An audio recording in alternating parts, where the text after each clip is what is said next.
आज की रात गुजार दो रसूल पाक के लिए। हुजूर गौसे आज़म की मोहब्बत में ये प्रोग्राम ललवारा की सरजमीन पे रहने वालों ने सजाया है। और सबसे बेहतर बात यह है कि आज के इस प्रोग्राम की बागडोर उलमाए किराम के हाथ में है, इसलिए प्रोग्राम बड़े सलीके के साथ चल रहा है। और आप अपनी जगह आराम से बैठे रहें। बहुत अच्छी तकरीर आपको हजरत की समाअत करने को मिलेगी। मेरे बाद मैं गौसे आज़म की सीरत के कुछ गोशे आपके सामने पेश करूं। कौन गौसे आज़म?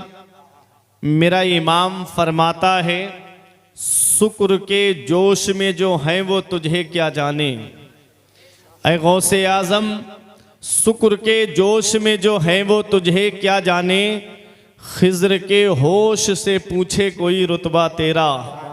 और फरमाते हैं, जा तो जाते ही जाएगी क़यामत, ये है कि यहाँ मरने पे ठहरा है नज़ारा तेरा।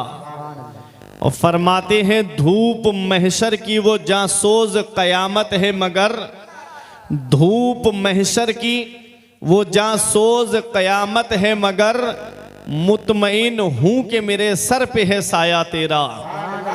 मुतमईन हूँ कि मेरे सर पे है साया तेरा। हो सकता है ये कठिन हो गए हों, आसान वाले अशार में आपको सुना दूं। सर भला क्या कोई जाने के है कैसा तेरा। सर भला क्या कोई जाने के है कैसा तेरा। औलिया मलते हैं आँखें, वो है तलवा तेरा। अब आप हजरात ऐसे खामोश बैठ गए जैसे मुर्गी के दरबे के सामने से सांप गुजर जाए तो पूरी रात खामोशी के साथ बैठी रहती हैं। अरे गौसे आज़म का जिक्र सुनने के लिए आप यहाँ पर आए हो। मेरे गौस फरमाते हैं, जब तक मैं नहीं चाहता कोई मेरा नाम नहीं ले सकता। आप आए नहीं हो, बल्कि गौसे आज़म की मर्जी इसमें शामिल है कि आप उनके जिक्र पाक को सुनने के लिए यहाँ पर जमा हो जाओ। तो ज़रा मोहब्बत के साथ में दुरूद पाक पढ़िए। अल्लाहुम्मा सल्ली अला सय्यदना व मौलाना मुहम्मदिन व बारिक वसल्लिम सलातुम व सलामन अलैका या रसूल अल्लाह सल्लल्लाहु ताला अलैहि वसल्लम। एक शेर और पूरी तकरीर उसी शेर के तनाजुर में। तेरे आमाल ऐसे हो जहां में नाम हो जाए। तेरे आमाल ऐसे हो जहां में नाम हो जाए। तेरा हर लफ्ज उम्मत के लिए पैगाम हो जाए। और बना किरदार को बेमिसल उस मंजिल पे पहुंचा दे। बना किरदार को बेमिसल उस मंजिल पे पहुंचा दे कि तुझको गैर देखे काइले इस्लाम हो जाए। बना किरदार को बेमिसल उस मंजिल पे पहुंचा दे कि तुझको गैर देखे काइले इस्लाम हो जाए। हजरात, आज जब हम दुनिया का जायज़ा लेते हैं तो आज इस दुनिया के पुरफितन माहौल में हालात ऐसे बनते जा रहे हैं। ये दौर बड़ा मसरूफियत का दौर है। ये दौर बड़ा मशगूलियत का दौर है। आज किसी इंसान को किसी के लिए वक्त नहीं है। आज किसी को किसी के लिए टाइम नहीं है। आप देखें, अगर किसी के यहाँ इंतकाल हो जाए तो आदमी पहले ये बात पूछता है कि दफीना किस वक्त होगा। पता चले कि ज़ोहर के बाद है, तभी आदमी पहुँचता है कि जब जनाजा तैयार होता है। पता चले इशा के बाद है, तभी आदमी पहुँचता है जब जनाजा तैयार होता है। आज गम का मौका आए तब भी आदमी वक्त पे पहुंच रहा है। और खुशी का मौका आए, ब्याह शादी का मौका आए, जैसे ही कार्ड आएगा शादी का, जैसे ही दावत आएगी शादी की, तो पहला सवाल ये होता है कि खाना किस वक्त खिलाया जाएगा। पता चले दोपहर का खाना है तो आदमी तभी पहुंचता है जब खाने का वक्त होता है। पता चल जाए शाम का खाना है, तब आदमी तभी पहुंचता है जब खाने का वक्त होता है। आज दुनिया के हालात आप देखिए तो सही। आदमी खुशी के मौके पे भी उसी वक्त पहुंच रहा है जब खाने का वक्त होता है। आज किसी को किसी के लिए टाइम नहीं है। आज हमारी कौम के नौजवानों को देखो, ये 2.5 घंटे की फिल्में एक जगह बैठ करके देख लेते हैं। ये IPL में अपना वक्त तो बर्बाद करते हुए नजर आते हैं। आज इस कौम के नौजवानों को आप देखिए, ये फेसबुक, इंस्टाग्राम और व्हाट्सएप पे गंदी तस्वीरें देखते हुए तो नजर आते हैं, लेकिन आप इनको देखिएगा फजर में बिस्तर पे पड़े हुए सो रहे हैं, इशा में मोबाइल चलाते हुए नजर आएंगे। मस्जिदें आज हमारी खाली हो गई, आज मदरसे हमारे वीरान हो गए, फिर भी रोना रोया जा रहा है कि मुसलमान सताए बहुत जा रहे हैं, मुसलमानों पे जुल्म सितम के पहाड़ तोड़े जा रहे हैं। इतना याद रखना, जश्न गौसुल वरा में आने वालों, वो पत्ता पेड़ से गिर जाता है जो अल्लाह के जिक्र से गाफिल हो जाता है, वो जानवर ज़िबह कर दिया जाता है जो अल्लाह के जिक्र से गाफिल हो जाता है, वो मछली शिकार हो जाती है जो अल्लाह के जिक्र से गाफिल हो जाती है, वो घास काट ली जाती है जो अल्लाह के जिक्र से गाफिल हो जाती है। आज हमारा हाल देखो, आज मस्जिद में वही गिने चुने नमाजी जो 5 वक्ता हैं, उसके अलावा जुमे में तो आप देखेंगे कैसी भगदड़ होती है। जुमे के दिन आप देखेंगे कि कैसी मारा मारी पीछे से आवाज़ें आती हैं। ये हालात आज हमारी कौम के नौजवानों के होते जा रहे हैं। इतना याद रखना, हम इस दुनिया में हमेशा रहने नहीं आए हैं, बल्कि चंद दिन के लिए हम इस दुनिया में आए हैं। अपने रब की पकड़ से डरो, इन्ना बत्श रब्बिका लशदीद, तेरे रब की पकड़ बहुत सख्त है। जब अल्लाह पकड़ता है तो कोई छुड़ाने वाला नहीं मिलता। आला हजरत अजीमुल बरकत फरमाते हैं, छुप के लोगों से किए जिसके गुनाह, वो खबरदार है क्या होना है। फरमाते हाय बिगड़ी तो कहाँ आकर नाओ, ऐन मझधार है क्या होना है। दूर जाना है रहा दिन थोड़ा, मत पे क्या मार है क्या होना है। कल तो दीदार का दिन है और यहाँ आंख बेकार है क्या होना है। ऐ मेरे प्यारे मुसलमानों, आज ये दौर बड़ा मसरूफियत का दौर है। आज किसी इंसान को किसी के लिए टाइम नहीं है इल्ला माशा अल्लाह। जब इतनी मसरूफियत का ये दौर है तो रात के 11 बजने के करीब है, आप यहाँ बैठ करके गौसे आजम का जिक्र सुन रहे हो। क्या वजह है कि गौसे आजम को पर्दा किए हुए तकरीबन 800 साल से ज्यादा का वक्त गुजर गया। गरीब नवाज को पर्दा किए हुए 700 साल से ज्यादा का वक्त गुजर गया। मखदूम अशरफ जहांगीर सिमनानी को पर्दा किए हुए कितने साल हो गए। सैयद सालार मसूद गाजी को जामे शहादत नोश किए हुए 1000 से ज्यादा का वक्त गुजर गया। आप जरा देखिए तो सही, आला हजरत को पर्दा किए हुए तकरीबन 105 या 6 साल का वक्त गुजर गया। शाहजी मोहम्मद शेर मियाँ को पर्दा किए हुए एक तकरीबन 120 या 21 साल के करीब वक्त गुजर गया। आप जरा देखो तो सही, आज अजीज मर जाए तो अजीज भुला देता है, दुनिया पे दोस्त मर जाए तो दोस्त भुला देता है, पड़ोसी मर जाए तो पड़ोसी भुला देता है, रिश्तेदार मर जाए तो रिश्तेदार भुला देता है। लेकिन क्या वजह है कि 800 साल हो गए, आज तक हम गौसे आजम को क्यों नहीं भूले, गरीब नवाज को आज तक हम क्यों नहीं भूले, आला हजरत को आज तक हम क्यों नहीं भूले, सरकार मुफ्ती आजम को हम आज तक क्यों नहीं भूले, ताजुल शरिया को हम आज तक क्यों नहीं भूले, शाहमदार को आज तक हम क्यों नहीं भूले, मखदूम अशरफ जहांगीर सिमनानी को हम आज तक क्यों नहीं भूले। क्या इनके बीबी बच्चे नहीं थे, क्या इनके रिश्तेदार नहीं थे, क्या इनके घर वाले नहीं थे। आज हमारी जिंदगी का हाल ऐसा होता जा रहा है। आज अगर हम मस्जिद में भी आए तो जब नियत बांधेंगे तो ख्याल आता है कि मेरे बच्चे जाड़ों में पहनेंगे क्या और गर्मी में खाएंगे क्या। अल्लाह अकबर, गौसे आजम की क्या औलाद रही थी, क्या गरीब नवाज की औलाद रही थी। गौसे आजम की 49 औलाद थी और 4 बीवियां थी गौसे आजम की। फिर गौसे आजम रजी अल्लाह तआला अन्हु की इबादत का जरा आलम देखिए। 40 साल तक ईशा के वुजू से फजर की नमाज आपने अदा फरमाई है। 40 साल इस हाल में गुजारे मेरे गौसे आजम ने कि ईशा में वुजू फरमाते, पूरी रात उसी वुजू से अल्लाह की इबादत करते और फजर की नमाज भी उसी वुजू से आप अदा फरमाते थे। उन्हीं 40 साल में 15 साल ऐसे गुजारे गौसे आजम ने कि आप एक पैर जमीन पे रखते और एक पैर खड़ा करते और आप किसी लकड़ी का सहारा लेकर के पूरी रात कुरान की तिलावत करते। पूरी रात में एक कुरान शरीफ मुकम्मल तिलावत फरमा लिया करते थे ये गौसे आजम है, जिनके पास नमाजों का सवाब भी है, जिनके पास रोज़ों का सवाब भी है, जिनके पास हज व ज़कात का सवाब भी है, जिनके पास सदका व खैरात का सवाब भी है, जिनके पास में नवाफिल का भी सवाब है, जिनके पास सदकात का भी सवाब है। आज हमारे पास देखो ना तो नमाजों का सवाब है, ना तो रोज़ों का सवाब है, ना कुरान की तिलावत का सवाब है। आज पड़ोसी पड़ोसी को सता रहा है, भाई भाई को सता रहा है, बेटा बाप को सता रहा है, अल्लाह अकबर, रिश्तेदार रिश्तेदार को सता रहे हैं। ये हालात आज हमारी जिंदगी के बनते जा रहे हैं। हम आज गौसे आजम के जिक्र की महफिल में आए हैं। तुम क्या समझते हो, एक बार गौसे आजम के जिक्र की महफिल में आकर के तुमने हाथ उठा के नारा लगा दिया तो तुम्हें जन्नत मिल जाएगी। जन्नत मिलना इतना आसान नहीं है जितना आज हमने सोच रखा है। नमाजें छोड़ के कहता है मैं हुसैनी हूँ, शराबे पी के कहता है मैं हुसैनी हूँ, जिना करके कहता है मैं हुसैनी हूँ, अय्याशी करके कहता है मैं हुसैनी हूँ, गरीबों का हक मार के कहता है मैं हुसैनी हूँ, नमाजें छोड़ के कहता है मैं हुसैनी हूँ। बता हुसैन ने कब फर्ज़े ऐन छोड़े हैं? मेरे अजीज, मैं पहुंचा हूँ इस नतीजे पर, नमाज छोड़ दी समझो हुसैन छोड़े हैं।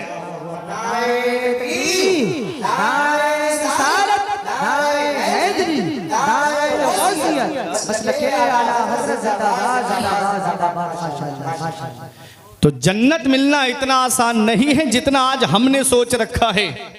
अगर जन्नत मिलना इतना आसान होता तो जरा उनकी शान देखिए जिनको दुनिया में जन्नती होने की बशारत मिली, जिनको दुनिया में जन्नती होने की खुशखबरी मिली। कभी तारीख उठा करके तो देखो, हजरत उस्मान गनी जो दामाद रसूल हैं, सहाबा में वो मकाम किसी को हासिल नहीं हुआ जो हजरत उस्मान गनी को हासिल हुआ है कि नबी की 2 शहजादियां हजरत उस्मान गनी के निकाह में यके बाद दीगर आई हैं। उसके बाद भी हजरत उस्मान गनी के लिए मेरे आका फरमाते, अल्लाह ताला मुझे 40 बेटियां देता और यके बाद दीगर उस्मान के निकाह में देनी पड़ती तो मैं उस्मान के निकाह में दे देता। वो हजरत उस्मान गनी जिनके बारे में मेरे आका हुजूर सल्लल्लाहु अलैहि वसल्लम ने दुनिया में ये खुशखबरी बशारत सुनाई कि उस्मान गनी जन्नती हैं, जो अशरा मुबशरा में से हैं। वो हजरत उस्मान गनी जब जब कब्रिस्तान के करीब से गुजरते, खड़े होके इतना रोते कि आंखों से आंसू बरसने लगते, दाढ़ी भीग जाती, आंसू जमीन पे गिरने लगते। देखने वाले देख के कहते, हुजूर आप तो बख्शे बख्शाए हो, आपको तो दुनिया में जन्नती होने की बशारत और खुशखबरी मिली, आप इतना क्यों रोते हो?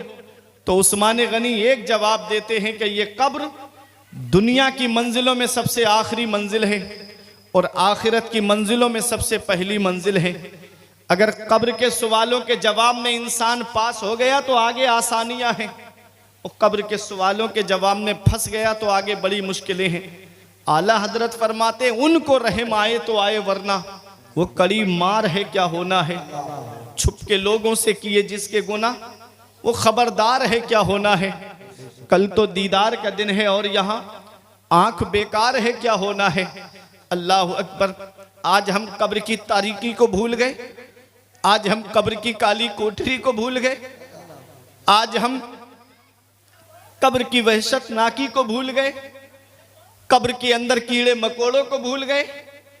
अभी बरसात के मौसम में एक दिन मैं कब्रिस्तान फातिहा पढ़ने गया तो मिट्टी का एक कॉलम बना हुआ था सीमेंट का, उसके ऊपर बारिश की वजह से इतने कीड़े जमा हो गए कि देख करके जिस्म में कपकपी तारी होने लगी, देख करके जिस्म में झुरझुरी पैदा होने लगी। सोचने लगा, फुरकान ये सारे कीड़े जमीन के नीचे हैं, क्या हाल होता होगा इंसान के जिस्म का। लेकिन हम भूल गए कि एक दिन मरना है हमको, हम भूल गए कि एक दिन हमें कब्र के अंदर भी जाना है। नौजवानों, क्या समझते हो कि इस दुनिया में हमेशा रहना है? आज अपने नामे आमाल को तैयार कर लो। अभी चंद दिन गुजरे हमारे इलाके में, अभी एक हफ्ता भी नहीं हुआ है, ऐसा एक्सीडेंट हुआ कि कार के अंदर 7 लोग बैठे थे। वो अखबार में भी खबर आई थी, शायद आपके सामने भी गुजरी हो। 7 लोग बैठे थे और 7 का इंतकाल हो गया। शादी से वापस आ रहे थे खुश। ये अचानक आने वाली मौतों से नसीहत हासिल नहीं करते। ये अचानक आने वाली मौतों से इबरत हासिल नहीं करते। अभी 3 साल गुजरे कोरोना को गए हुए, क्या हाल हो गया था हिंदुस्तान का। एक एक घर में 3-3 जनाजे मैंने अपनी आंखों से रखे हुए देखे। बरेली शरीफ में एक मोहल्ला ऐसा कि एक दिन में 18 जनाजे उठे। कब्रिस्तान में कब्र खोदने वाला कब्रिस्तान छोड़ के भाग गया। क्या समझते हो इस दुनिया में हमेशा रहना है? इतना याद रखना नौजवानों, मेरे आका हुजूर सल्लल्लाहु अलैहि वसल्लम का वो फरमाने आली शान जो मैंने रियाजुस सालिहीन के अंदर एक हदीस पाक पढ़ी। मेरे आका फरमाते, मेरी उम्मत पे एक वक्त ऐसा आएगा कि सुबह को मोमिन होंगे तो शाम को काफिर हो जाएंगे, और शाम को मोमिन होंगे तो सुबह को काफिर हो जाएंगे। अल्लाह अकबर। ऐसे ऐसे कुफरिया गाने चल रहे हैं, ऐसे ऐसे फिल्मों के अंदर कुफरिया डायलॉग चल रहे हैं कि आदमी अगर उस पर एतकाद रख ले तो उसका ईमान चला जाएगा, वो अपने ईमान से हाथ धो बैठेगा। कभी तुमने सोचा नौजवानों, गाने सुन करके सो गए और आंख कब्र में जाकर के खुली तो फिर कौन है जो तुम्हें बचाएगा? फिल्में देख करके सो गए और आंख कब्र में जाकर के खुली तो कौन है जो फिर तुम्हारे काम आएगा?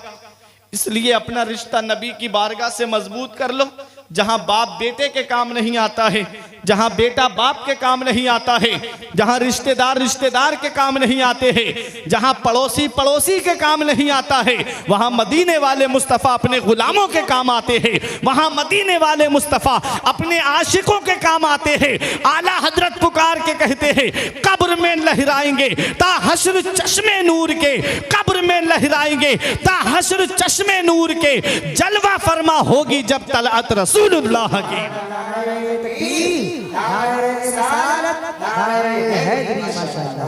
अच्छे काम करके दुनिया से जाओ। सिर्फ गौसे आजम का जिक्र सुनने से काम नहीं चलेगा।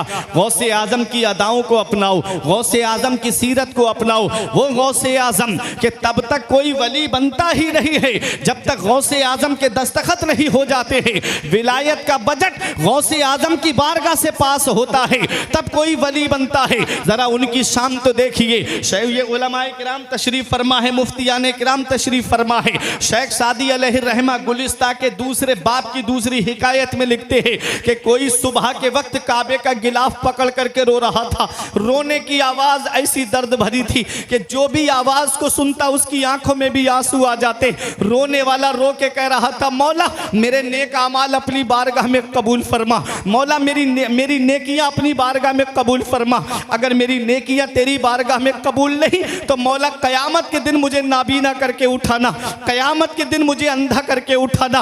किसी ने पूछ लिया, वो इस तरह रो के अपने रब को मनाने वाले, जरा ये तो बता तेरा नाम क्या है? तो रोने वाले ने कहा था, अना अब्दुल कादिर जीलानी, मेरा नाम अब्दुल कादिर जीलानी है। ये कौन कह रहा है? ये अपने वक्त का गौसे आजम कह रहा है। ये कौन कह रहा है? अपने वक्त का कुतुबुल अक्ताब कह रहा है। ये कौन कह रहा है? अपने वक्त का फर्दुल अफराद कह रहा है। ये कौन कह रहा है? अपने वक्त का सैयदुल असियात कह रहा है। ये कौन कह रहा है? अपने वक्त का जय्यदुल अजियात कह रहा है। हाँ हाँ, कौन गौसे आजम?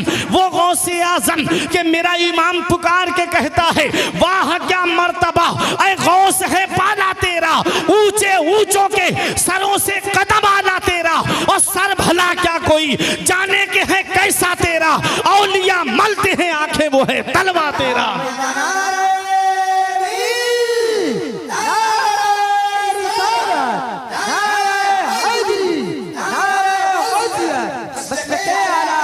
ये गौसे आजम कह रहे हैं, ये अपने वक्त के गौसे आजम कह रहे हैं। अल्लाह अकबर। वो गौसे आजम तब तक कोई वली बनता ही नहीं है जब तक गौसे आजम के दस्तखत नहीं हो जाते।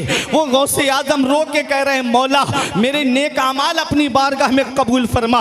अगर मेरी नेकियां तेरी बारगाह में कबूल नहीं तो कयामत के दिन मुझे नाबीना करके उठाना। किसी ने कहा, ये क्यों कह रहे हो कि कयामत के दिन नाबीना करके उठाना? तो मेरे गौस जवाब देते हैं, वहां तो नबीयीन होंगे, वहां तो सिद्दीकीन होंगे, वहां तो शुहदा होंगे, वहां तो सालेहीन होंगे। अब्दुल कादिर उनके सामने कैसे खड़ा हो पाएगा? अल्लाह अकबर। मेरा इमाम पुकार के कहता है, करीम अपने करम का सदका लई में बेकदर को ना शर्मा, करीम अपने करम का सदका लई में बेकदर को ना शर्मा। तू और रजा से हिसाब लेगा, रजा भी कोई हिसाब में है। उठा दो पर्दा, दिखा दो चेहरा के नूरे बारी हिजाब में है। जमाना तारीख हो रहा है कि महर कब से नकाब में है। गौसे आजम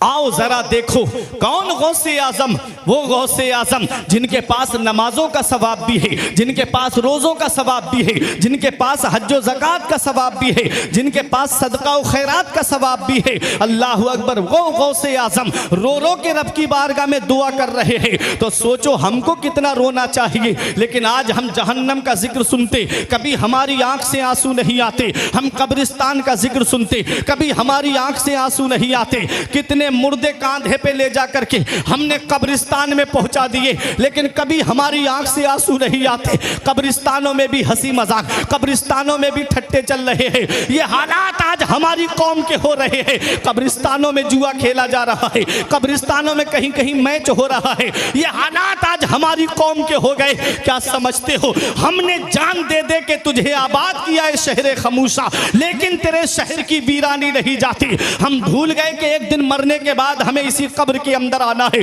हम भूल गए कि मरने के बाद हमें कब्रिस्तान में जाना है। याद रखना, जिस तरह आज हम कांधे पे मुर्दे को लेकर जा रहे हैं, एक दिन 4 लोग हमको भी ऐसे ही कब्रिस्तान कांधे पे लेकर के जाएंगे। हमारे बुजुर्गों ने फरमाया कि सबसे बड़ा अक्लमंद इंसान वो है जो अपनी नेकी खुद करके जाए, और सबसे बड़ा बेवकूफ इंसान वो है जो अपनी नेकी दूसरों पे डाल करके जाए। ये मेरे बुजुर्ग यहाँ पर बैठे हुए हैं। एक पैगाम लेकर के जाना मेरे बुजुर्गों, अपना नामे आमाल तैयार कर लो, क्योंकि आज जिस औलाद को मोबाइल चलाने से फुर्सत नहीं मिलती, जिस औलाद को आज गाने सुनने से फुर्सत नहीं मिलती, जिस औलाद को आज व्हाट्सएप फेसबुक इंस्टाग्राम चलाने से फुर्सत नहीं मिलती, वो क्या तुम्हारी कब्र पे जाकर के कुरान पढ़ेगी? वो क्या तुम्हारी कब्र पे जाकर के ईसाले सवाब करेगी? इसलिए अपना नामा आमाल पहले ही तैयार कर लो कि जब इधर जनाजा उठे उधर इमाम साहब कह दे लहिद में इसके रुखे शह का दाग लेके चले, लहिद में इसके रुखे शह का दाग लेके चले, अंधेरी रात सुनी थी चराग लेके चले।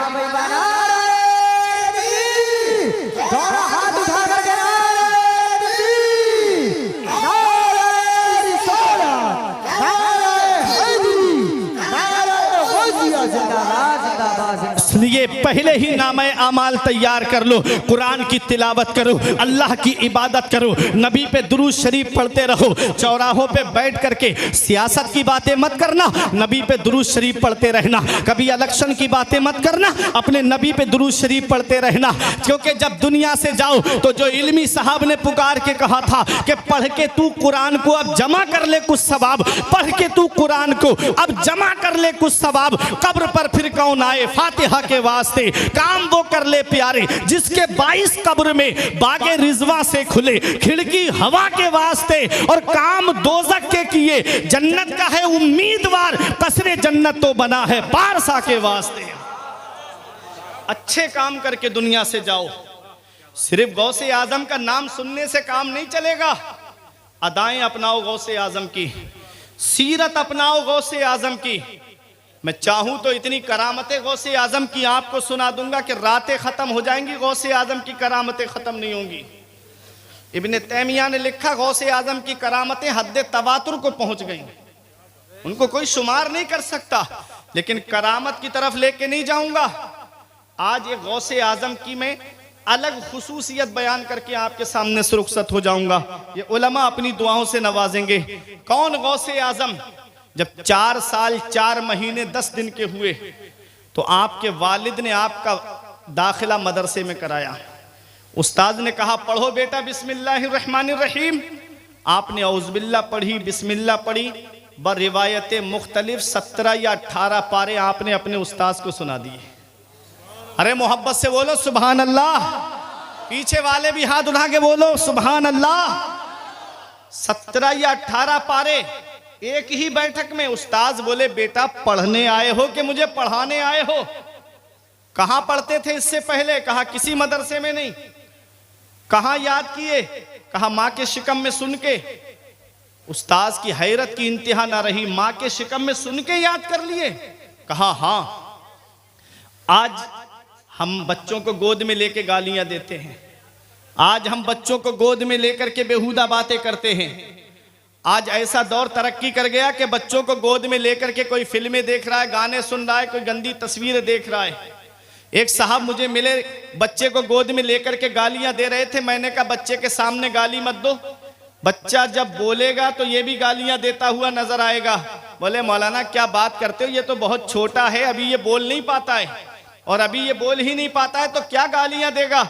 मैंने कहा ये सिर्फ तुम्हारी खाम ख्याली है। बच्चे की समाअत तभी से चालू हो जाती है जब वो माँ के शिकम में 120 दिन का हो जाता है, जब 4 महीने का हमल हो जाता है, तब अल्लाह तबारक व तआला फरिश्ते को हुक्म देता है और उसके बदन में रूह डाल दी जाती है। जैसे ही रूह बदन में आती है फौरन उसकी समाअत चालू हो जाती है। आज हम बच्चे को गोद में लेकर के गालियां देते हैं, बच्चों को गोद में लेकर के बेहुदा बातें करते हैं, बच्चों को गोद में लेकर के हम इधर उधर की बातें करते हैं। हम सोचते हैं कि बच्चा क्या समझेगा, ये तुम्हारी खाम ख्याली है। अरे देखो गौसे आजम की शान देखो, जब गौसे आजम माँ के शिकम में है तो अपनी माँ से कुरान की तिलावत को सुन करके आपने 17 या 18 पारे हिफ्ज कर लिए हैं। अब मैं आपको एक मिसाल से समझा दूं। आज तो सोशल मीडिया का दौर है, आज तो हर हाथ में मोबाइल है, आज तो हर घर में मोबाइल है, आज तो हर जेब में मोबाइल है। इस मोबाइल के अंदर एक छोटा सा मेमोरी कार्ड होता है जिसे हम चिप बोलते हैं। उसे जब हम मोबाइल वाले की दुकान पर लेकर जाएंगे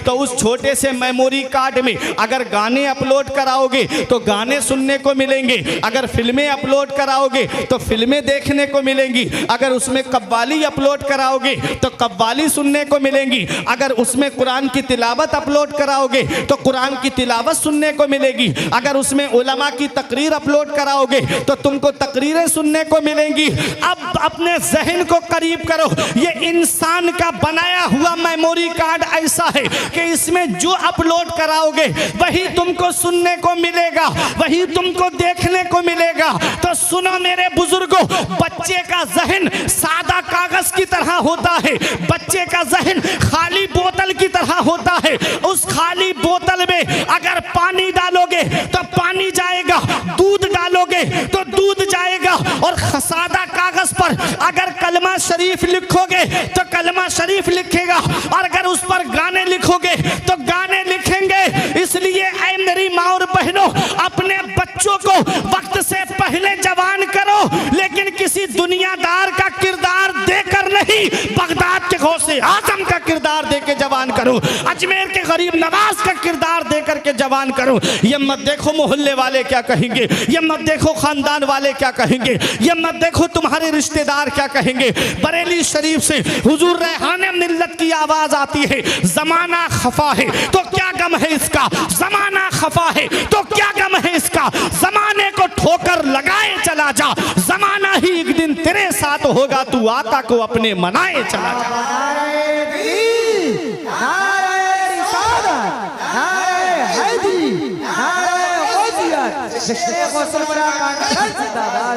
तू आका को अपने मनाए चला जा। हल्का सा ई को कम करे, तू आका को अपने मनाए चला जा। तो हमको अपने नबी को राजी करना है, हमको अपने रब को राजी करना है, हमको अपने रसूल को राजी करना है। दुनिया तो वैसे भी सबसे खुश नहीं है, अल्लाह को राजी करो, उसके रसूल को राजी करो। याद रखना, सुने कौन गौसे आजम, 4 साल 4 महीने 10 दिन की उम्र में आपने 17 या 18 पारे अपने उस्ताद को सुनाए। 18 साल तक कस्बा जीलान के कुर्बो जवार में तालीम हासिल की। एक पैगाम बता दूं आपको, ये उलमा मेरी तस्दीक करेंगे इस बात पर, जब गौसे आजम, आप अपने तवज्जो मेरी तरफ दीजिए, कोई बोले नहीं। गौसे आजम जब पैदाइशी वली हैं, गौसे आजम जब मादरजाद वली हैं, तो फिर उनको मदरसा जाने की क्या जरूरत थी, उनको पढ़ने की क्या जरूरत थी। गरीब नवाज जब पैदाइशी वली हैं तो क्यों गए समरकंद बुखारा इल्म हासिल करने के लिए। जब गौसे आजम पैदाइशी वली हैं, मादरजाद वली हैं, अरे वलियों के वली हैं, पीरों के पीर हैं, तो क्यों गए आप बगदाद तालीम हासिल करने के लिए? ये तमाचा है उन जाहिल पीरों के लिए कि जो ये कहते हैं मौलवियों का रास्ता और है और पीरों का रास्ता और है। जो पीरों के पीर हैं वो पहले आलिम बने हैं, फिर विलायत का ऐलान किया है। पहले नहीं बताया कि मैं वलियों का सरदार हूं, पहले मदरसा गए, पढ़े, और कितना पढ़े? सिर्फ इल्म बताऊंगा गौसे आजम का, कितना पढ़े। आज ये तो हम सोचते हैं ना। थोड़ी सी तवज्जो आप मेरी तरफ दें, शैतान किसी भी अंदाज में आ सकता है आपको तवज्जो आपकी हटाने के लिए, ठीक है? बहुत ज़रूरी पैगाम में बता करके अपनी जगह बैठ जाऊंगा। मुझे जो वक्त दिया गया है उस वक्त पे मुझे अपनी तकरीर ख़त्म करनी है, इसलिए मैं बहुत मुख्तसर अंदाज में बोलता हुआ चल रहा हूँ। गौसे आज़म पैदाइशी वली हैं, मादरजाद वली हैं आप, फिर भी मदरसा पढ़ने गए और कितने बड़े आलिम बने, कितने बड़े मुफ्ती बने। अल्लाह अकबर। अपने वक्त के मुफ्ती आज़म थे गौसे आज़म। 18 साल तक कस्बा जीलान के कुर्ब जवार में तालीम हासिल की। अम्मी के पास आए, माँ की उम्र 78 साल की है, गौसे आज़म की उम्र 18 साल की है। जब माँ 60 साल की थी तब गौसे आज़म पैदा हुए थे। मेरा रब है, जब चाहता है तब औलाद से नवाज देता है। इब्राहीम अलैहिस्सलाम की उम्र 99 साल की थी तब हजरत इस्माईल अलैहिस्सलाम पैदा हुए। आज हमारे यहाँ के हालात ऐसे हैं, शादी के एक दो साल तक अगर कोई खुशखबरी ना मिले तो उस औरत को ताने देना शुरू कर दिए जाते हैं, उसकी जिंदगी को दुश्वार बना दिया जाता है। अल्लाह कुरान में फरमाता है यखलुक़ु मा यशा, अल्लाह है जो चाहता है वो पैदा फरमाता है। यहबु लिमन यशाउ इनासा व यहबु लिमन यशाउ ज़ुकूरा, अल्लाह जिसे चाहता है उसे बेटियां अता फरमाता है, अल्लाह जिसे चाहता है उसे बेटे अता फरमाता है। और युज़व्विजुहुम ज़ुकरानो व इनासा, और अल्लाह जिसे चाहता है उसे बेटे और बेटियां दोनों अता फरमाता है। और अल्लाह जिसे चाहता है उसे बांझ बना देता है। सब अल्लाह के दस्ते कुदरत में है। वो राज़िक है, गिज़ा कीड़ों को देता है वो पत्थर में, भटकता फिरता है इंसान को रोजी के चक्कर में। उड़ाने भर हवाओं में या लगा गोते समंदर में, मिलेगा बस वही जितना कि लिखा है मुकद्दर में। अपनी माँ के पास आए, बोले अम्मी अब इजाज़त दे दो, मैं मज़ीद हुसूल इल्म के लिए बगदाद जाना चाहता हूँ। माँ की उम्र 78 साल की है। अब सोचो जब 60 साल से ऊपर माँ बाप की उम्र हो जाए तो उन्हें औलाद की सपोर्ट की कितनी ज़रूरत होती है, औलाद के सहारे की कितनी ज़रूरत होती है। गौसे आज़म की वालिदा ने यह नहीं कहा मेरे लाल तू बुढ़ापे में मुझे छोड़ के जा रहा है, जब मुझे तेरी सपोर्ट की ज़रूरत है, जब मुझे तेरे सहारे की ज़रूरत है। ये नहीं कहा गौसे आज़म की वालिदा ने, बल्कि गौसे आज़म की वालिदा ने फरमाया मेरे लाल अगर तू किसी और काम के लिए इजाज़त मांगता तो मैं तुझे इजाज़त न देती। तूने इजाज़त मांगी है तो नाना की शरीयत को हासिल करने की मांगी है, इसलिए मैं तुझे रोक भी नहीं सकती। अल्लाह अकबर। वो माँ है गौसे आज़म की। और मेरे आका हुजूर सल्लल्लाहु अलैहि वसल्लम का फरमाने आली शान है कि माँ के 3 एहसान ऐसे हैं कि औलाद पूरी ज़िंदगी माँ की खिदमत करे तब भी माँ के उन एहसानों का बदला नहीं चुका सकती। पहला एहसान माँ का ये है कि वो 9 महीने अपने शिकम में रखती है। कितनी परेशानियाँ उठानी पड़ती है एक माँ को, कितनी दिक्कतों से गुजरना पड़ता है एक माँ को। जब माँ औलाद को जन्म देती है तो सोचो माँ को कितनी परेशानियों का सामना करना पड़ता है। 9 महीने अपने शिकम में माँ रखती है अपनी औलाद को। ये एहसान माँ का ऐसा है कि औलाद पूरी ज़िंदगी माँ की खिदमत करे तब भी माँ के इन एहसानों का बदला नहीं चुका सकती। और दूसरा एहसान माँ का ये है कि वो औलाद को जन्म देती है। बाज़ औरतों का बच्चे की पैदाइश के वक्त इंतकाल हो जाता है। अल्लाह अकबर। तीसरा एहसान माँ का ये है कि वो 2 साल तक अपना खूने जिगर औलाद को दूध की शक्ल में पिलाती है। माँ के 3 एहसान ऐसे हैं, औलाद पूरी ज़िंदगी माँ की खिदमत करे तब भी माँ के इन एहसानों का बदला नहीं चुका सकती। एक सहाबी मेरे आका की बारगाह में हाजिर हुए, या रसूल अल्लाह, मैंने अपनी माँ को अपनी पुश्त पे सवार करके खाना काबा का तवाफ़ कराया है, मैंने हज कराया है। या रसूल अल्लाह, क्या मैंने अपनी माँ के एहसानों का बदला चुका दिया? तो मेरे आका इरशाद फरमाते हैं तेरी पैदाइश के वक्त जो तेरी माँ को दर्द उठे थे, उन दर्दों में से एक दर्द का भी बदला नहीं चुकाया है। अल्लाह अकबर। औलाद पूरी ज़िंदगी माँ की खिदमत करे, औलाद पूरी ज़िंदगी अपने बाप की खिदमत करे, तब भी माँ बाप के एहसानों का बदला नहीं चुका सकती। अल्लाह अकबर। बाप अल्लाह की कितनी बड़ी नेमत, इसका पता हमें तब चलता है जब ये साए हमारे सर से उठ जाते हैं। आज जिस बूढ़े बाप की खांसी हमको अच्छी नहीं लगती, आज जिस बूढ़ी माँ का बोलना हमको अच्छा नहीं लगता, एक दिन आएगा जिस दिन ये चारपाई घर से उड़ जाएगी, उस दिन तुम चिराग लेके भी ढूंढोगे तो माँ बाप जैसा प्यार करने वाली शख्सियतें नहीं मिलेंगी, माँ बाप जैसी मोहब्बत करने वाली ज़ात नहीं मिलेगी।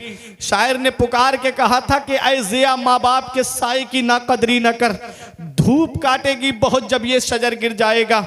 हमारे बुजुर्गों ने फरमाया है कि बाप आंगन में लगे हुए पेड़ की तरह है।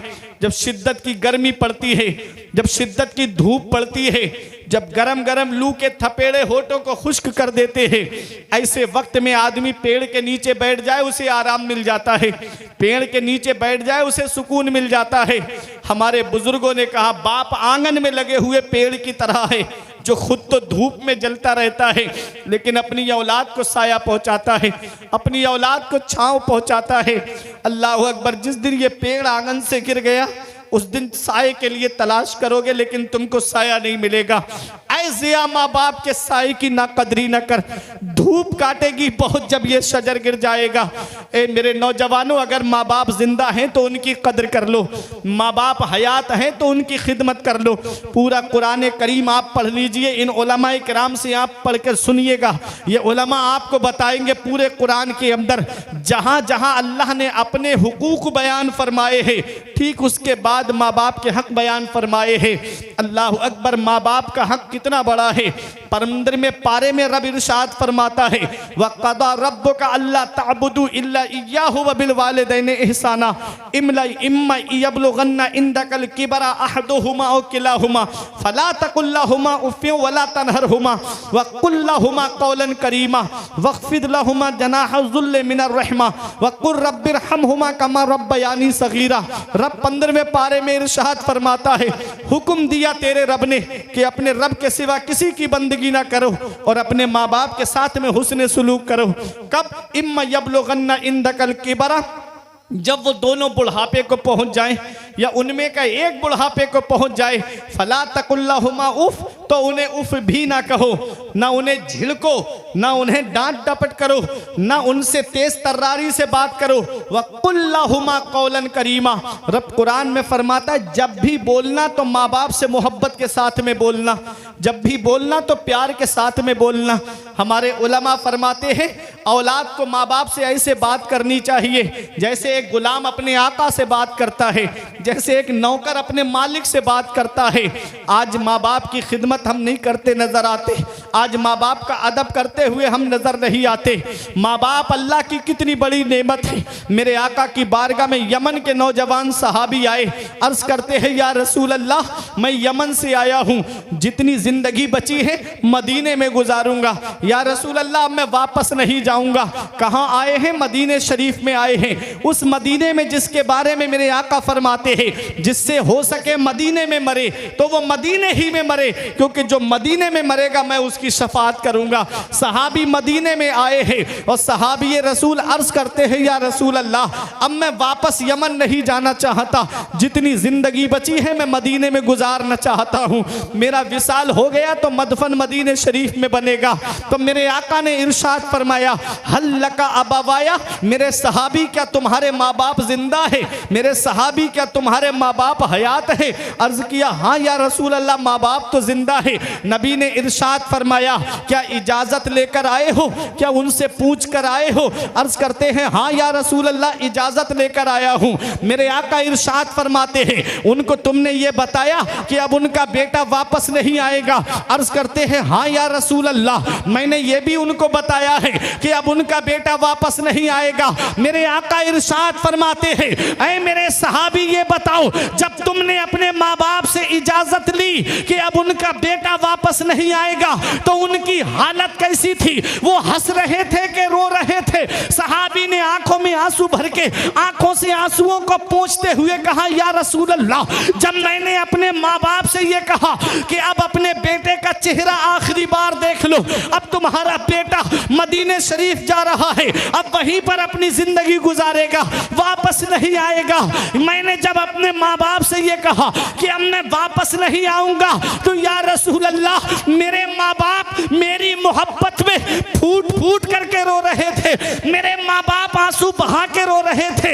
मदीने वाले मुस्तफा को जलाल आ गया, आका उठ के खड़े हो जाते हैं, इरशाद फरमाते हैं, इरजी इलैहिमा फअदहिकुहुमा कमा अबकैतहुमा, ए मेरे सहाबी वापस चले जाओ, जहां से आए हो वहीं लौट के चले जाओ, और जैसे माँ बाप को रुला के आए हो वैसे उन्हें खुश कर दो। तेरे माँ बाप यमन में खुश हो जाएंगे, तेरा नबी तुझसे मदीने में राजी हो जाएगा।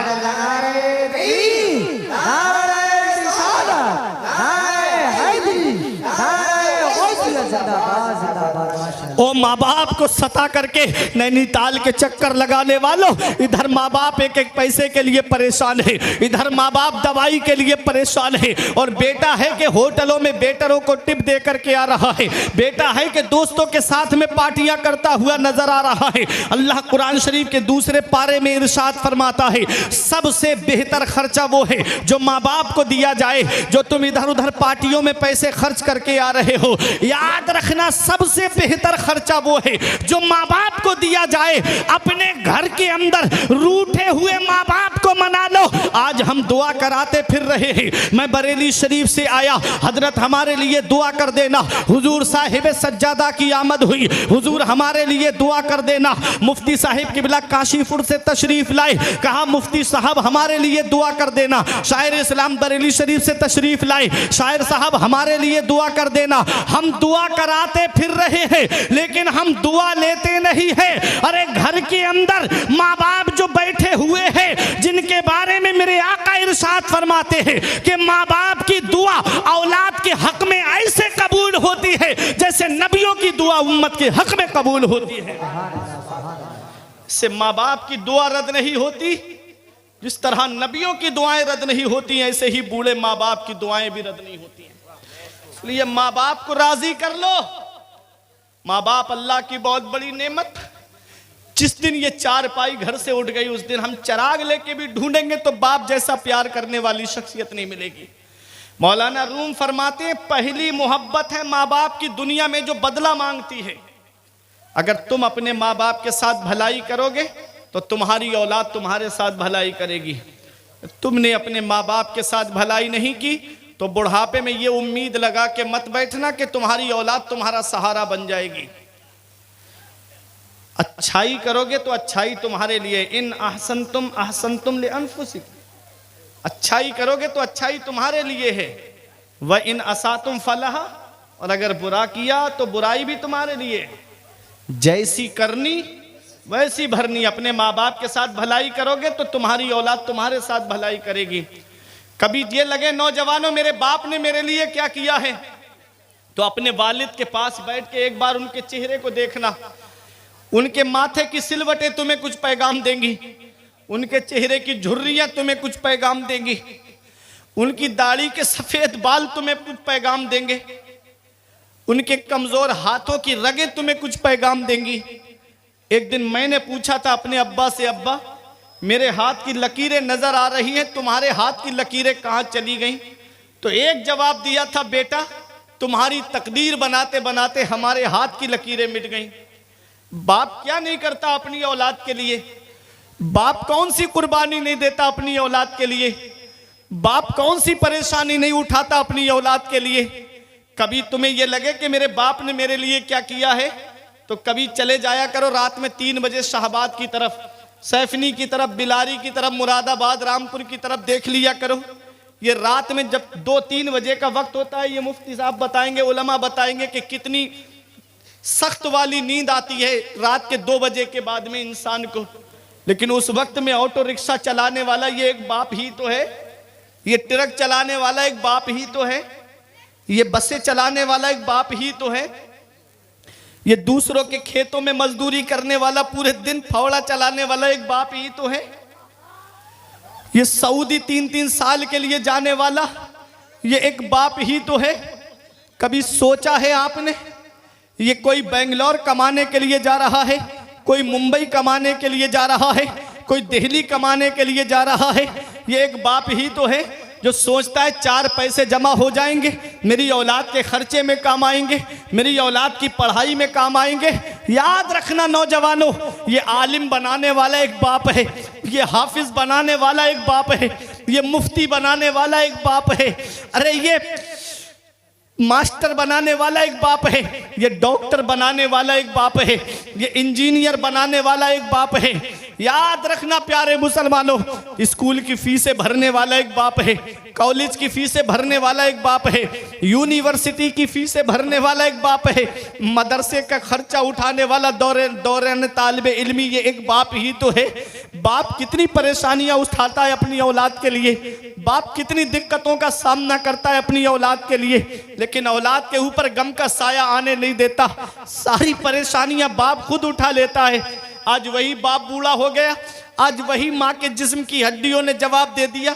हमने उनका बिस्तर घर से बाहर कर दिया, हमारे कमरे में एसी चल रहा है, हमारे कमरे में गर्म हीटर का इंतजाम जाड़ों में, और माँ बाप टीनों में रह के जिंदगी गुजार रहे हैं, माँ बाप झोपड़ी में रह कर के जिंदगी गुजार रहे हैं। क्या इसी दिन के लिए माँ बाप ने औलाद को जवान किया था?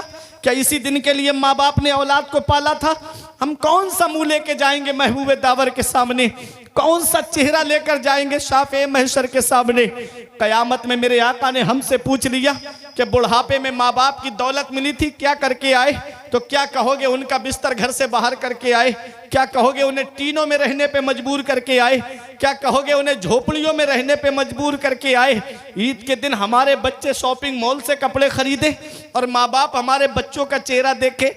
बकरा ईद के मौके पे हमारे बच्चे सिवई और गोश्त खाएं और माँ बाप हमारे बच्चों का चेहरा देखे। कभी बचपन में चले जाया करो मेरे नौजवानों, जब बचपन में माँ बाप हमारे लिए कोई खाने पीने की चीज़ आती तो माँ बाप अपने पेट को नहीं खाते बल्कि वो चीज़ हमारे लिए उठा करके रख देते।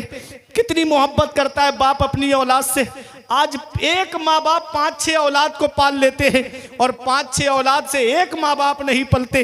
बुढ़ापे में उनका बंटवारा शुरू हो जाता है। शायर पुकार के कहता है, धूप कैसी भी हो साया नहीं खोने देता, धूप कैसी भी हो साया नहीं खोने देता, राह कैसी भी हो बेबस नहीं होने देता, बेच के अपना लहू चाहे वो रोटी लाए, बाप औलाद को भूखा नहीं सोने देता। वक्त ठुकरा देगा एक दिन मेरी सारी ये कुर्बानियां, वक्त ठुकरा देगा एक दिन मेरी सारी ये कुर्बानियां, दामने उम्मीद में फकत नाकामियां रह जाएंगी। शादियों के बाद बेटे तो अलग हो जाएंगे, बाप के हाथों में फकत बैसाखियां रह जाएंगी। और बुढ़ापा क्या जवानी क्या, ये बचपन बांट लेते हैं। बुढ़ापा क्या जवानी क्या, ये बचपन बांट लेते हैं। न होकर दिल में गुंजाइश तो आंगन बांट लेते हैं। नहीं मंजूर हिस्से में किसी बेटे को अपनी माँ, मगर आपस में बूढ़ी माँ के कंगन बांट लेते हैं। ये हालात हैं आज हमारी कौम के। बुढ़ापे में माँ बाप की जायदाद का तो बंटवारा करते हैं, माँ के कंगन बच जाएं उनका भी बंटवारा होता है। अल्लाह अकबर। नहीं मंजूर हिस्से में किसी बेटे को अपनी माँ, मगर आपस में बूढ़ी माँ के कंगन बांट लेते हैं। जब तक जिंदा रहते हैं तो कोई रखने के लिए उन्हें तैयार नहीं, और उनका इंतकाल हो जाए तो बेटा सीना तान के कहता है, मैं तो उसी बाप की औलाद हूं, 1 इंच भी जगह कम नहीं लूंगा, पूरा हिस्सा चाहिए मुझको। अल्लाह अकबर। उस रब की पकड़ से डरो, इन्ना बत्श रब्बिक लशदीद, तेरे रब की पकड़ बहुत सख्त है। जब अल्लाह पकड़ता है तो कोई छुड़ाने वाला नहीं मिलता। इसलिए प्यारे मुसलमानों, माँ बाप जिंदा हैं तो उनकी खिदमत कर लो, माँ बाप हयात हैं तो उनकी कद्र कर लो। और अगर उनका इंतकाल हो गया है, आका फरमाते हैं जुमे के दिन माँ बाप की कब्र की जियारत कर लो तो ऐसा है जैसे उनकी हयात में तुमने उनकी जियारत की। तो माँ बाप अल्लाह की बहुत बड़ी नेमत। गौसे आजम की वालिदा ने अपने एहसान नहीं गिनाए थे कि बेटा तू मुझे बुढ़ापे में छोड़ के जा रहा है, मैंने 9 महीने अपने शिकम में रखा, मैंने तुझे जन्म दिया बेटा, 2 साल तक अपना खून जिगर मैंने तुझे दूध की शक्ल में पिलाया, अपने एहसान नहीं गिनाए गौसे आजम की वालिदा ने। फरमाया जा मेरे लाल इल्म हासिल करने जा रहा है, बगदाद चला जा। माँ भी जानती है बेटे को नहीं देख पाएगी, बेटा भी जानता है हो सकता है माँ का दीदार ना हो सके, फिर भी गौसे आजम मदरसा पढ़ने के लिए गए। और आप मदरसे में कितनी तालीम हासिल की आपने, कितना इल्म हासिल किया आपने। अल्लाह अकबर। दौरान तालिब इल्मी कितनी परेशानियां उठाई मेरे गौस ने। मेरे गौस फरमाते मैं दरख्तों के पत्ते खा करके गुजारा करता था, मैं दरख्तों की छाले खा करके गुजारा करता था। एक पैगाम है मेरे तालिब इल्मों को जो मदारिस में इल्म हासिल कर रहे हैं, अगर मदरसे में एक दिन खाना अच्छा ना मिले तो घर पे शिकायत ना किया करो, मेरे गौस की तारीख देख लिया करो, मेरे गौस की हिस्ट्री को पढ़ लिया करो। गौसे आजम कई कई दिन तक फाके से रहते। मेरे गौस कहते एक दिन भूख ने मुझे इतना बेचैन कर दिया कि मैं करख के खंडरात की तरफ गया, कोई मुबाह चीज मिल जाए उठाकर खा लूं। कहते वहां और 40 फकीर भूख भूख चिल्ला रहे थे। कहते मैं मस्जिद में आया, मैं अल्लाह की इबादत करने लगा। नमाज पढ़ के जैसे ही मैं बैठा तो एक मुसाफिर मेरे सामने खाना खा रहा था। मेरे दिल में ये शौक पैदा हुआ ये मुझे खाने में शरीक कर लेता। कहते हैं उस मुसाफिर ने मुझसे कहा आओ बेटा खाना खा लो। कहते मैं खाना खाने बैठा तो उस मुसाफिर ने मुझसे पूछा बेटा कहाँ पढ़ते हो। मेरे गौस कहते मैंने कहा मदरसा निज़ामिया में पढ़ता हूँ। कहा मदरसा निज़ामिया में कस्बा जीलान के मोहल्ला नीफ के सादात घराने का एक बच्चा पढ़ता है जिसका नाम अब्दुल कादिर है। मेरे गौस फरमाते उससे तुम्हें क्या काम है। कहा कि मैं उन्हीं के मोहल्ले का रहने वाला हूँ। जब मैं आ रहा था बगदाद तो उनकी माँ ने थोड़ा सोना दे के मुझसे कहा था मेरा बेटा बगदाद में इल्म हासिल कर रहा है, मेरा बेटा तालीम हासिल कर रहा है, ये सोना मेरे बेटे को बगदाद में पहुंचा देना। कहते मैं कई दिन से उस बच्चे को ढूंढ रहा हूं लेकिन वो बच्चा मुझे नहीं मिल पाया। तो मेरे गौस से कहता है बेटा तुम्हारा नाम क्या है। मेरे गौस ने फरमाया जिस अब्दुल कादिर को तुम तलाश कर रहे हो वो अब्दुल कादिर मैं ही तो हूँ। उसने हाथ जोड़ के कहा बेटा माफ कर देना, मेरे पास जितने पैसे थे वो सब खत्म हो गए, मैंने तुम्हारा थोड़ा सोना बेच के ये खाना खरीद लिया है। मेरे लाल ये खाना मैं तुम्हारे ही पैसे से लेकर के आया हूँ। ये मेरे गौस का दिल है कि गौसे आजम का दिल अगर माइल भी होता है तो अपने ही खाने की तरफ माइल होता है। मेरे गौसे आजम ने कितनी परेशानियां उठाई, कई कई दिन के फाके किए। आपने दौरान तालिबे इल्मी अल्लाह ने वो मकाम भी आपको अता फरमाया, अल्लाह ने वो शान भी आपको अता फरमाई। इन्ना मअल उसरी युसरा, बेशक हर परेशानी के बाद में आराम है। अल्लाह ने वो मकाम दिया गौसे आजम को, वो शान दी गौसे आजम को कि एक दिन ये कसम खाई तब तक नहीं खाऊंगा जब तक अल्लाह अपने दस्ते कुदरत से नहीं खिलाएगा। आपको चंद दिन के बाद में आपके पीरो मुर्शिद और आपके उस्ताद हजरत अबू सईद मखजूमी एक तबाक में खाना लेकर आए, बोले अब्दुल कादिर ये खाना खा लो। गौसे आजम कहते मैं नहीं खाऊंगा। कानों में आवाज आती है या अब्दुल कादिर जीलानी बेहक्के अलैका कुल व बेहक्के अलैका इशरिब। ऐ अब्दुल कादिर जीलानी तुझे मेरे इज्जत व जलाल की कसम तू खा ले, तुझे मेरे इज्जत व जलाल की कसम तू पी ले। आला हजरत की नजर पड़ी तब बरेली से पुकार के कहते हैं कसमें दे दे के खिलाता है पिलाता है तुझे, कसमें दे दे के खिलाता है पिलाता है तुझे, प्यारा अल्लाह तेरा चाहने वाला तेरा।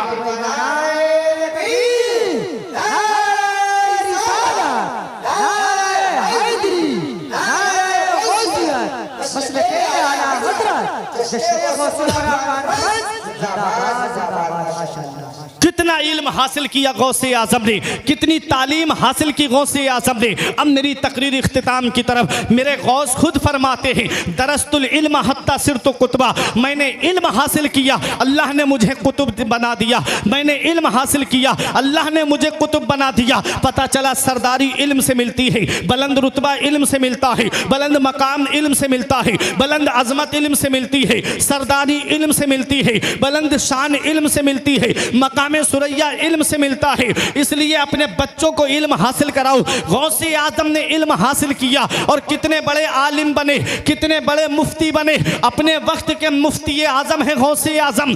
500 फतावा का जवाब गौसे आजम दिया करते थे और एक दिन में 13 उलूम आप मदरसे में बैठ करके पढ़ाते थे, एक दिन में 13 उलूम पढ़ाते थे। अल्लाह अकबर। एक इल्म में आदमी, एक सब्जेक्ट में आदमी PhD कर लेता है, 3 सब्जेक्ट में में बीए कर लेता है, 2 सब्जेक्ट में एमए कर लेता है। अल्लाह अकबर, गौसे आजम की शान देखे। मदरसे में बैठ करके आपने एक दिन में 13 उलूम पढ़ाते थे। और कितने साल पढ़ाया गौसे आजम ने मदरसे में बैठ करके?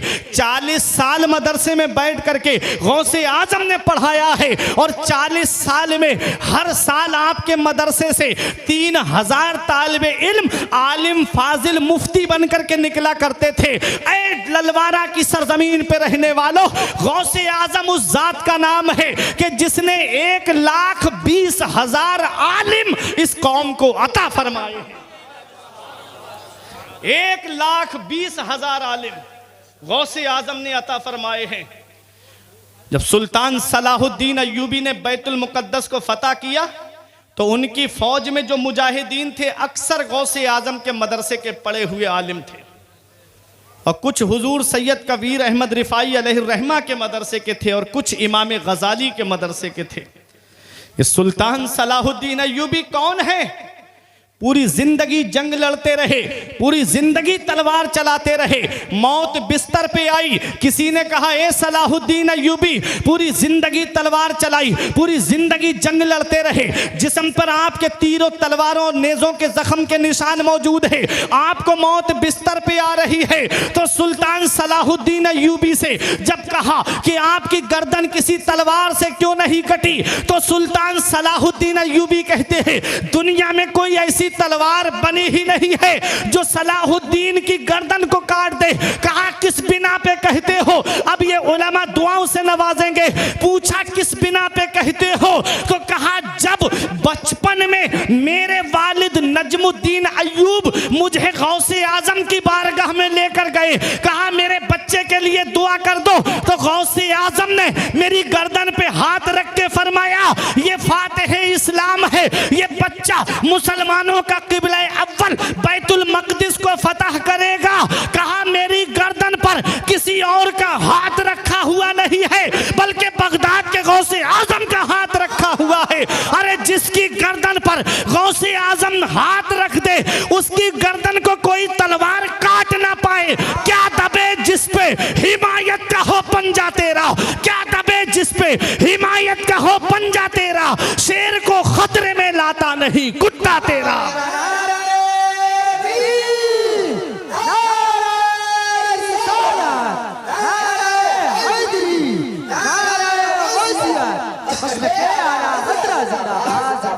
ये है गौसे आजम। मेरे गौस फरमाते हैं मुरीदी ला तखफ अल्लाह रब्बी अतानी रिफअतन निलतुल मनाली। ऐ मेरे मुरीद मत डर, ऐ मुझसे मोहब्बत करने वाले खौफ मत खा, अल्लाह मेरा रब है। हमने गौसे आजम की बारगाह में अर्ज किया ऐ मेरे गौसे आजम हम कहाँ ना डरे, हमारे यहाँ का तरीका तो ये है, हमारे यहाँ का उसूल तो ये है